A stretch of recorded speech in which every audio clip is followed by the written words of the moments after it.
As I got older, in college I didn't do it because I loved the reaction I got when I said I haven't seen or watched Harry Potter. You've never seen or watched Harry Potter? My worst nightmare. Creating things that are going to like just sink like stones in a lake. I want something that'll create ripples.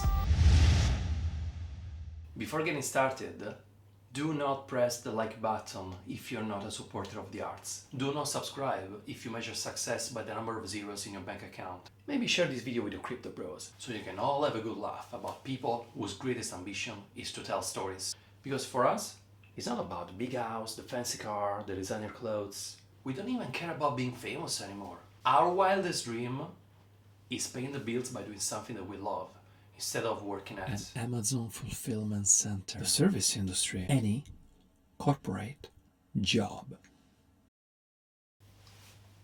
putting storytelling before a steady paycheck. What a bunch of assholes.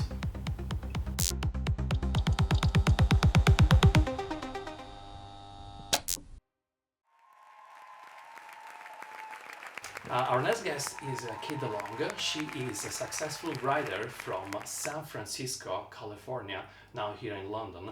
Please welcome Kate. Hi everyone. If someone starts watching this right now, why should they stay? Give them one reason to not go away. Okay. You should not go away because I am a giant child. So if you are a fan of anything childish or you like being childish, you should stay and watch because I am unafraid to make a fool of myself and I am unafraid of doing childish things. So this podcast will be all about exploring our imagination and exploring our inner child and exploring just all things fun and creative. That's right, we're going to be doing the macaroni art and skipping rope, so stay tuned. Oh yeah. No, we're not. Kate, you are a... American. I'm sorry, my bad. We're all about trying to break into the film industry. What would you like to do? I'm a screenwriter by trade, but I used to also be an actor. So I've also done some work freelance casting directing and just some other bits and bobs here and there. But I'd say I'm mostly a writer, part-time casting director, and an actor if the need arises. What does your parents do and what are their hobbies? What do my parents do? Well, my mom is a photographer. Yeah. So she used to work for a local magazine back home and was a photographer for many years. She still is, but now it's more on a freelance basis. And my father was a portfolio manager, so he worked in finance, basically. And what are their hobbies? Well, my mom's a photographer, but she also used to be a sculptor, so she did a lot of pottery. And my dad was a drummer and a photographer. All right, so they both have an artistic flair. Yes, they both do.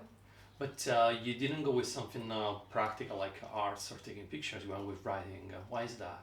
Yeah, well, I didn't start out as a writer. Writing actually found me, funny enough. Okay. In school, I always preferred doing English over math or science.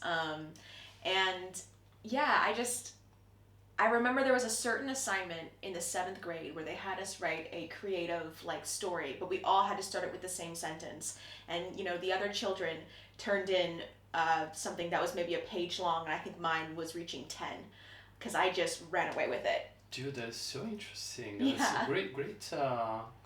And your one was 10 times longer than the others. Yes, I mean it was. You crushed them. You crushed those baby riders. It was bad. It was a bad story.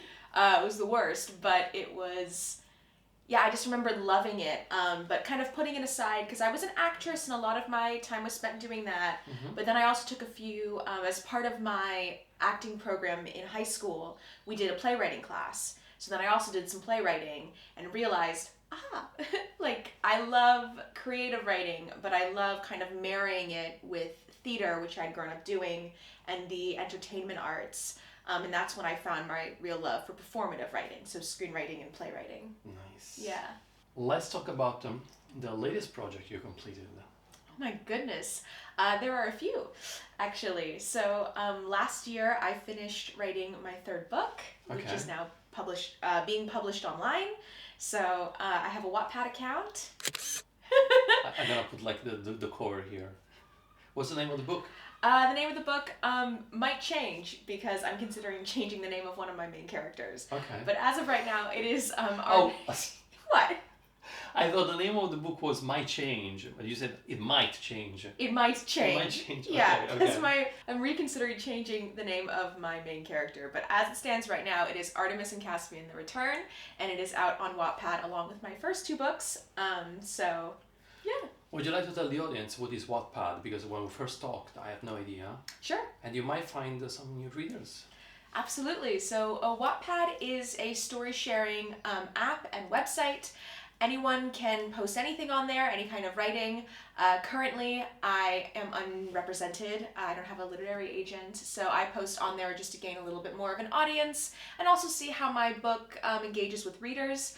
Right now, all 3 books are in early drafts, so in the future, if I'm lucky enough to get a literary agent, the plan is to pull them off of Wattpad and try to get them done through traditional publishing. But right now, they're out there because I really wanted to try to put myself out there as a writer, and just see what kind of feedback I get. Yeah. Would you like to share some feedback that you got? Something that really give you some confidence to keep going or not? Yeah, sure. Yeah? So I remember maybe it was 2 years ago. 2 years ago, I did a trailer for my second book. So basically, I filmed a short kind of promotional trailer to get readers interested, and I put it on the front page of the Wattpad book because you can attach videos and pictures. Can we show it in the podcast when I cut it together? You can. Most of it's really good. There is one part where like this huge army has to come in, but I did not have the money or resources to fund a huge army, so it goes from like real acting, real cameras, real whatever, cuts to this weird stock footage of like armies coming in and then cuts back. So it's not like the best thing in the world, but it's effective. It is effective. It was the best I could do with the budget I had, which wasn't a lot. But if any of them are watching this, shout out to all of the actors and crew I had on that project, because not only did they all work for free, but they were all incredible and amazing and adaptive because the weather was not in our favor, and it was amazing. But the feedback I got on it, I had this one friend who was in it, and to give everyone a better insight about their characters, I sent them little excerpts from the book. And there was one actress I had who was like, oh my God, like I'm so excited to do this, I'm so excited to do this trailer, and I'm so excited to act in this for you. I read the excerpts and was asking all these questions about the character she was playing and my main characters, and she was like, I get it now, oh, that's so cool. And just kind of watching her engage with the material was it was so heartwarming. Yeah. It's funny that you mentioned that because I shared Tutor Death with professional. One of the services that send movies to festivals. They do a festival campaign, and they said, I don't think this movie will perform well to festivals because the plot is too dense for 15 minutes, but it made me want to watch the feature film version of this. Wow. Yeah, it feels like what your actress said. She has so many questions, but it was a trailer, so she felt like it feels like she really wanted to see a feature version of that. Yeah. Yeah. It was really cool. It was one of those heartwarming moments. Nice. So that would be a good reason for keep on going. Yeah, absolutely. That, and it just, I'm sure as a creative you feel the same way, but it feels like there are a million stories that are all there are a million stories that are clamoring in my mind and in my imagination and just in my soul that need to come out, and if I don't feed whatever that is, it does feel like my life would be stripped of its color. Okay. They just need to come out, and so that's why I love writing, is because I can put kind of pen to paper, mind to project, and completely lose myself in just the colors of an imaginary world of imagination. What is something you're afraid of? Just in general? I was more thinking in terms of your career, really, for instance, my case would be I'm really scared of going back to be a data scientist, for instance. Okay. Yeah. So what am I afraid of I think I'm afraid of It's a lot, actually. But I'm trying to think of something. I think I'm afraid most of not producing something that's going to outlive me, and not in necessarily like a selfish kind of way. Yeah. But you know, I love what I do and I love my work, and my goal has always been, you know, if I am able to inspire a young creative or touch somebody with my work, I've done my job. And I think my worst nightmare would be writing all of these things and gaining all of this, you know, success, and it not mattering at all because it hasn't, you know, inspired or really like moved one person. Yeah. And so I think that's my worst fear, is creating things that are going to like just sink like stones in a lake. I want something that'll create ripples. Yeah. Wonderful. This answered the question I didn't ask: why you write, why you do what you do. Wow. That's a great answer. I love it. Yeah, that's why I write. I also write just because growing up, I grew up in a I grew up in a beautiful place, but unfortunately it wasn't a very diverse place. Mm-hmm. There weren't a lot of people who looked like me, and then growing up in the early 2000s, a lot of the media that I consumed also didn't have a lot of representation of people who looked like me or looked like my family, or just, you know, other friends of mine who were a part of the BIPOC community or the LGBTQ plus community. And it was really disheartening for a long time. And so another reason why I write is because I would love to write stories that represent those people and represent them in an authentic light, and put them in genres and character roles that they've never been able to explore before. So a fantasy with an all-Korean cast. Okay. You know, something like that. Well, will I have that yet? I haven't had that yet. Really? But there's some things in the works for sure. A fantasy with all Korean cast, that'd be cool. What is something you are struggling with at the moment? What am I struggling with at the moment? I think I'm really struggling with procrastination. Okay. Yeah, I have a tendency, especially when I have writer's block, to procrastinate. There's a project that I've been working on that was supposed to be done at the end of the year, and it is mid-January, and I still haven't finished it, so... Can you give us a little teaser about what the project is about? Yeah. It's actually my third book on Wattpad. So it's edited enough that it can start going on, because I post a chapter a week, every Sunday. So, every Sunday, I post a chapter. So, we have started posting chapters on Wattpad, but the book is 45 chapters long, and I've edited up to chapter 39. So, it's done enough where I have, 39 weeks to finish it, but it should have been finished last year. So... Still, it's funny that you said you struggle with procrastination and you told us that you are doing something every week. It's still amazing. Oh, thank you. I'm PBJ. I'm peanut butter jelly. Don't be. Can you tell us how many people read, can you say the viewers on Wattpad? Yes, I can. I don't... Would you like to flex how many readers you have? I don't remember off the top of my head, but I'm batting at about 800 on my first book. That's very good, man. Yeah, and then 200 or 300 on my second. I did my first music video, and it went out on the 1st of January, and 3,500 people watched it. Wow. And yeah, that was my same reaction, because we live in this world about we toss around words like millions, billions, and trillions. So when you think about it, 800 people make the choice to read your book, to use their time to read your book. It's amazing. Yeah. Well done. I'm very honored to have so many readers. How do you plan on becoming an established screenwriter? Ooh. Yeah. The Hard big truths. question. Hard truths. How do I plan on it? Well, first of all, some great pieces of it. Well, piece singular. A great piece of advice I've gotten is, if you want to be a writer, write every day. Okay. Which is what I'm trying to do. At least an hour a day, or more, if I can squeeze it in. I write. And it doesn't matter what it is. it doesn't matter if it's editing, generating something new, or just outlining a project that has been sitting with me for a while. I try to write every day. Some days I'm more successful than others, but I attempt to at the very least. So the long-term plan actually is I'm starting a novel this year.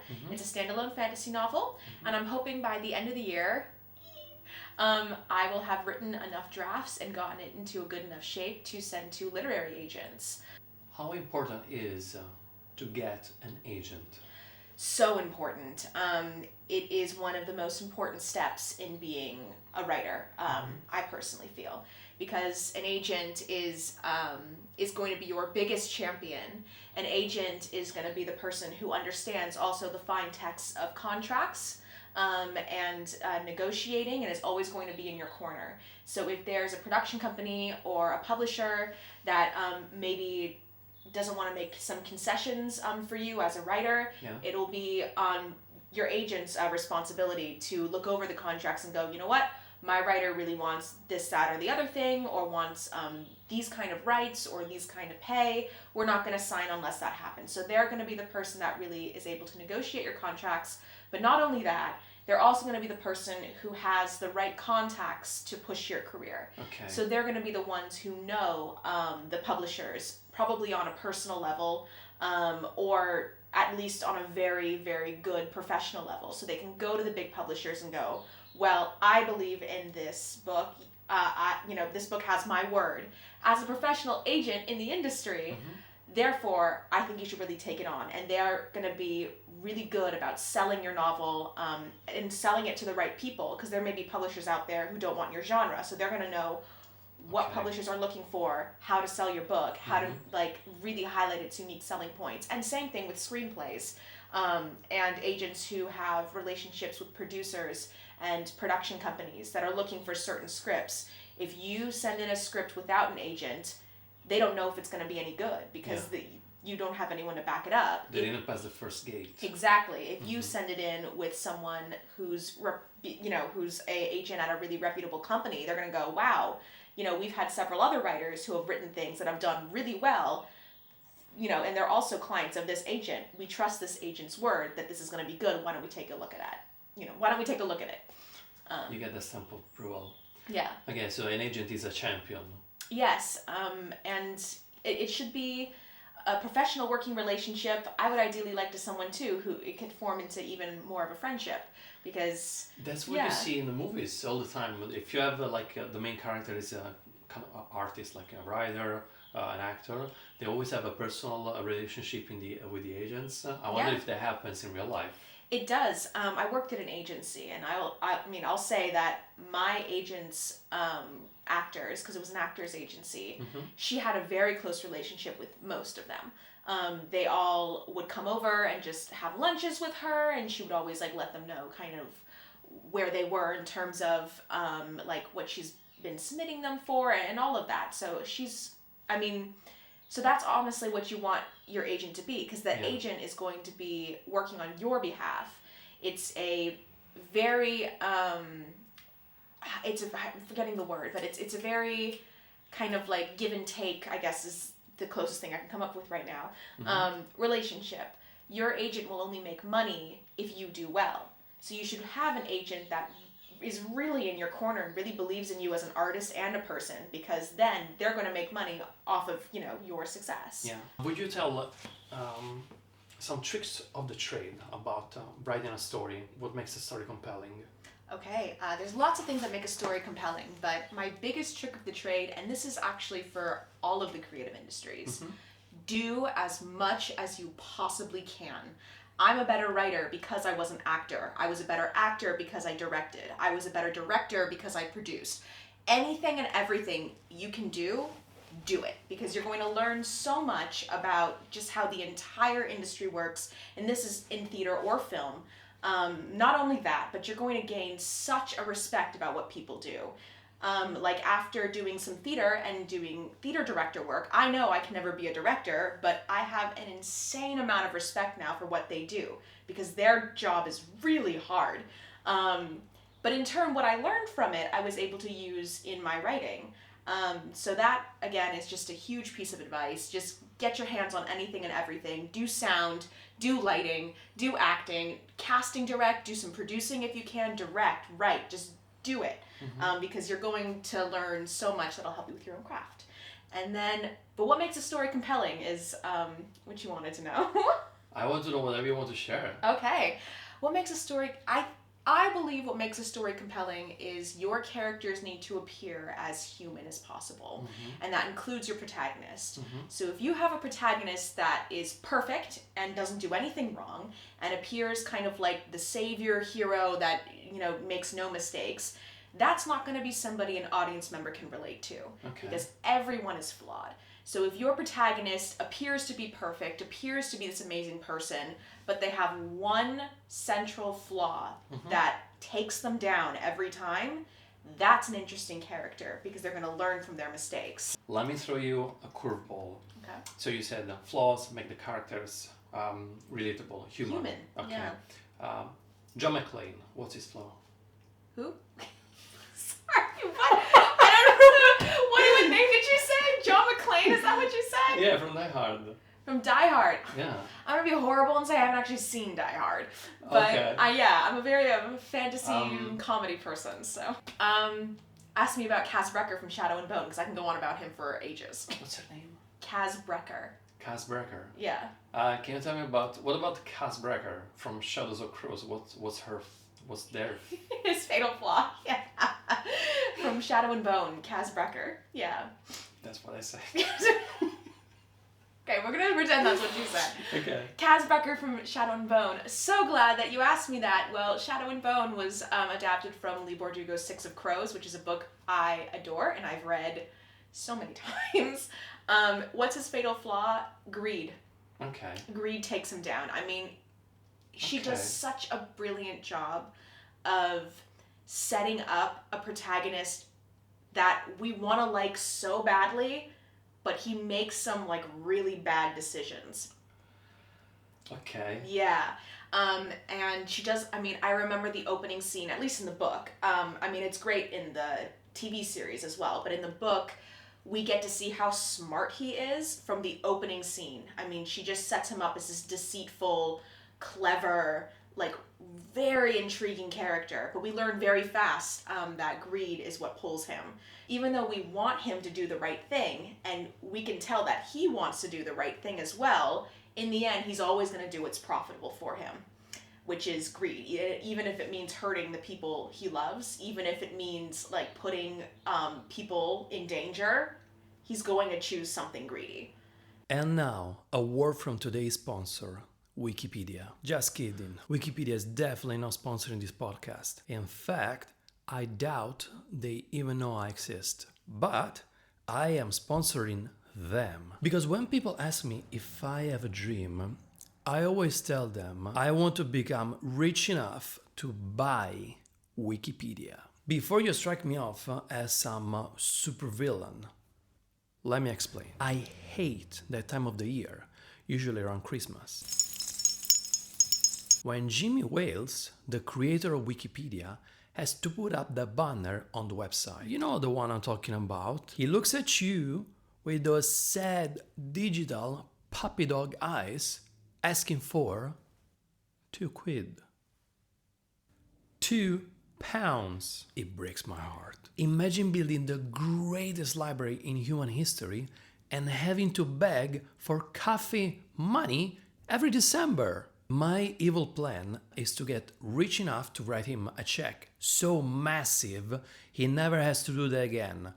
But I'm not rich yet. While I work on my millions, I need you to help me save Jimmy from the banner of shame. If everyone reading Wikipedia donated just £2, they will hit their fundraising goal in about 1 hour. So please, go donate on wikimedia.org. Give them a couple of quid. Let's keep the knowledge free and let's get Jimmy a day off. An extinction level event is about to take place, and we can only send one rocket into space that hopefully is gonna reach an alien civilization. We can only put in 5 movies to show them what is the human experience. Okay. What 5 movies do you pick? Well, only because it's my favorite movie and it's made such an impact on the film landscape. I would have to say Star Wars, The Empire Strikes Back. Not only because it's incredible in terms of just storytelling, but it's also got some amazing character growth, and it really just shows like the breadth of imagination we have as humans. For somebody to be able to think of all of that and make the world that they live in so relatable to ours, even though it's so far out of reach, is incredible. So definitely Star Wars, The Empire Strikes Back. What is the iconic line by Darth Vader? You know, at the end of The Empire Strikes Back. Yeah.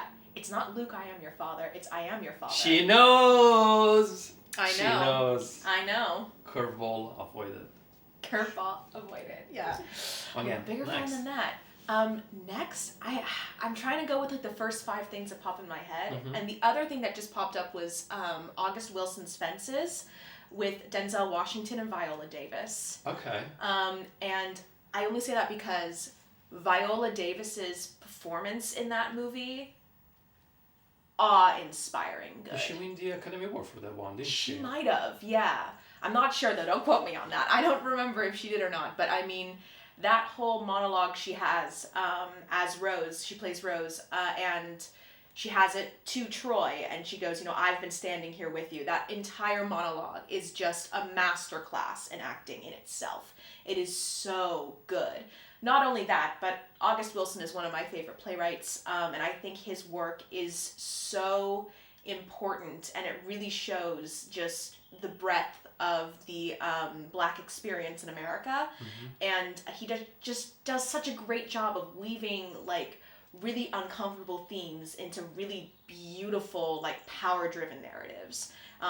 So I would really love the alien racist defenses, because not only will it give them just a little like keystone into American history, or just, you know, history of BIPOC people in general, but it will also give them a story that isn't necessarily all about their trauma and all about, you know, the horrible things that happen to them. It's also an empowering story, Fences. So I'd say Fences by August Wilson. Okay. The Empire Strikes Back, obviously. And, God, 3 more. You need to fill all of it up to 5. Up you to can 5. stop whenever you want. Thank you. Let's see. Honestly, I would say probably one of the Jane Austen movies, because I just love Jane Austen, and I think, again, her stories are just amazing. My personal favorite, because nostalgia, is Keira Knightley's Pride and Prejudice. And the cinematography on that movie is incredible. So if the aliens want, like, you know, a glimpse of how beautiful our world is, or just how amazing cinematography is, that movie. But also, who doesn't love some great historical fiction done really well? I don't. Right? Okay, No, fair enough. No, I do. Fair enough, Just but pulling your leg. Yeah, it gives the aliens kind of a glimpse into our history and into the minds of one of the greatest female writers that we've ever had, Jane Austen. So I would say that's 3, and I'm gonna try and think of at least one more so I don't disappoint you. You didn't give me any fantasy. Pirates of the Caribbean is a masterpiece. Kenneth Branagh's Much Ado About Nothing, I love, and also that'd be an alien introduction to Shakespeare. First alien to ever know Shakespeare. Yeah, they should know Shakespeare. Austen and Shakespeare. It's like, you should know. Would you like to do nerding about or the anti-bucket list? You have 90 seconds. How about the anti-bucket list? Okay, the anti-bucket list, it's all about these experiences people do once in a lifetime. And we're talking about an experience you did and it was shit, so you were never going to do it again. Take us there. Oh, I will. So I'm a huge theater person. I grew up doing musical theater. I grew up doing Shakespeare, and I think theater's amazing. When I went to Broadway for the first time, and saw my first, you know, big play in New York, I went to The Lion King, and it was a Saturday matinee of The Lion King. And I didn't think anything of it. I just went because I really wanted to see it. And I had been obsessed with the Lion King musical for like a long time. I forget how many years, but it was a while. And I'm sitting in there and I realize I'm like the oldest person. Me and my aunt and my uncle are the oldest people in there by like several years. Like most of them are like millennials and their children, and then me. And I'm of course there for like Julie Taymor's amazing direction and like world-winning set design and costumes, and I'm all ready to cry. And the minute it starts, at every single like little like pause in sentence, at every single interval possible, there are kids screaming and laughing and yelling, and there is this one mother who sat right behind me with the kid on her lap, and the kid's going, Mommy, look at Scar's costume. Mommy, Scar dies halfway through. Mommy, look, Mufasa. I like the name Mufasa. How do you spell Mufasa? Just would not. And the mother, instead of going like, shh, remember, we talked during the interval, like, shh, remember, don't do that. The mother's going, and what color's his costume? And what are they saying? And I wanted to die. I wanted to turn around and go, excuse me, we're at a theater. I've paid for my ticket. I'd like to watch. Please tell your kid to stop talking. But the whole theater was like that. Because of course it's 2:00 on a Saturday and it's The Lion King. So I've learned, never again. If you're going to go see a musical theater show or just any theater show geared at children, go matinee on like a Wednesday, or like go at like a night show on a Tuesday night. Because then either you're going to be the only one in the theater, or it's going to be a bunch of people like you who are like Disney adults who just want to go see it because like, why not? So lesson learned. Oh. How big are you about memes? Memes? I am ashamed to say I live under a culture planet the size of Jupiter. Okay. So when it comes to memes, I'm pretty, like, when I think of memes, I think of Grumpy Cat, who has to be at least 15 years old by this point. Okay, so we can do that one. Describe a funny meme without showing it, and then I'm gonna show it in the edit. So I don't know, tell me more about this Grumpy Cat you were talking about. I only know him as a character. For some reason in my brain, I can't actually, like, pick out a specific Grumpy Cat meme. So there is... for the people who don't know, like me, it seems like there is a Grumpy Cat character. Let's think about the Garfield knockoff, and there is a whole plethora of memes. Yes. Like there is a Grumpy Cat verse. Yes, there is. There's a Grumpy Cat verse. And Grumpy Cat is, what is he? He's like fluffy and he's tan, and he's got these black like streaks over both eyes. He's got blue eyes, and it just looks like he's making the grumpiest, like most constipated face. And there's just a plethora of memes with that face. And it's, it's actually pretty classic Garfield. It's like, this is how you feel when Monday starts, and it's just his like very grumpy face. Yeah. So he's just a relatable character. I'm gonna track it down. This is the end of the podcast. Thank you so much for being here and to tell about your journey and about the screenwriting, about your experiences. I had a great time. Thank you. Yeah. I did too. Thank you. Last thing, pick a marker. And you get to send the apple. Wow, really? Ooh. I was gonna ask you about the apples. Like, who signed the apple?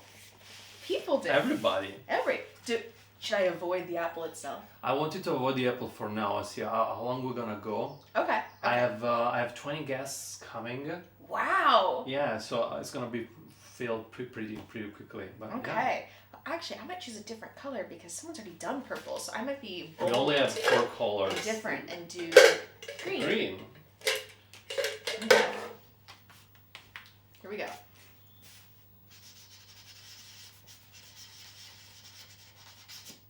There you go. Thank you so much. Thank you. Cut there. 1, 2. She's dangerous.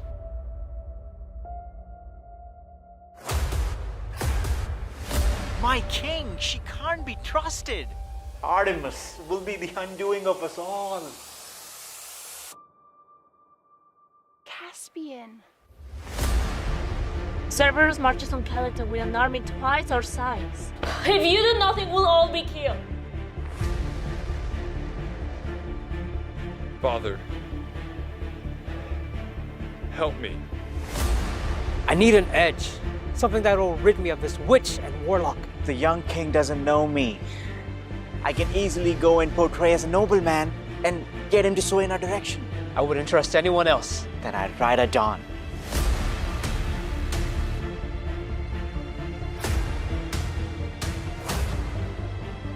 I don't trust him. What's not to like? There's something about him. The way he stares. Feels like he's reaching into my soul.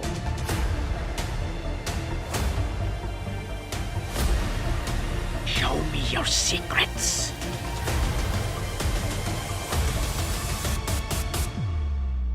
Charge!